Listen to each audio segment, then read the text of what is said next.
কড়াইতে আগে অল্প করে একটু তেল দিলাম, এর মধ্যে দুটো শুকনো লঙ্কা ফোড়ন দেব আর অল্প করে একটু সর্ষে ফোড়ন দেব।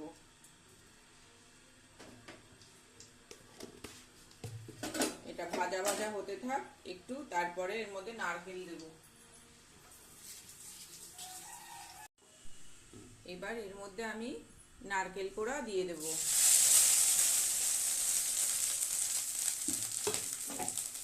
দিয়ে একটু নাড়াচাড়া করে ভেজে নেব। এইভাবে করে চাটনিটা খেলে বেশ ভালো লাগে। আমড়াটাকে আগে কুড়িয়ে সিদ্ধ করে নিয়েছি, নিয়ে এইবার ওর মধ্যে সর্ষে শুকনো লঙ্কা ফোড়ন দিয়ে নারকেলটাকে একটু দিয়ে ভাজা ভাজা করে নেব। দিয়ে ভাজা ভাজা হয়ে গেলে তার মধ্যে ওই সিদ্ধ আমড়াটা দিয়ে দেব।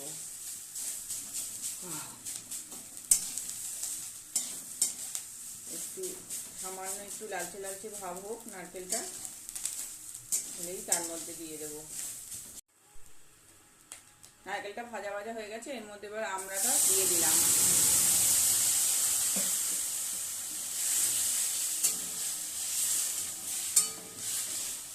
এর মধ্যে সামান্য আরেকটু জল দেব।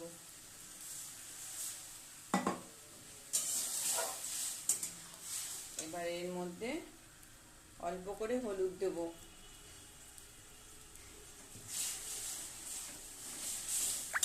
এবার এর মধ্যে সামান্য নুন দেব।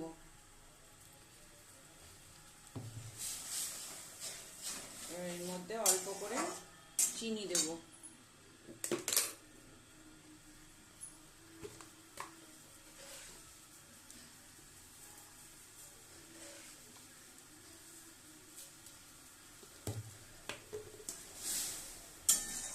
এটা ফুটে উঠলে তারপরে নামিয়ে ফেলবো।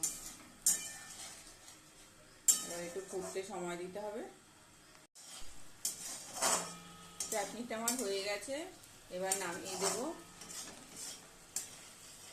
লেবু রস দিয়েছি একটু নামানোর আগে, যাতে টক টক হয়, খেতে খুব সুন্দর হয়েছে।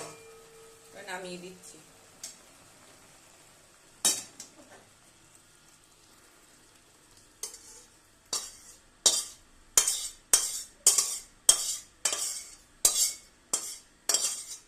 আমরা এইভাবে হচ্ছে মানে কুড়ানিতে কুড়িয়ে নিয়ে করলে খেতে খুব সুন্দর হয়।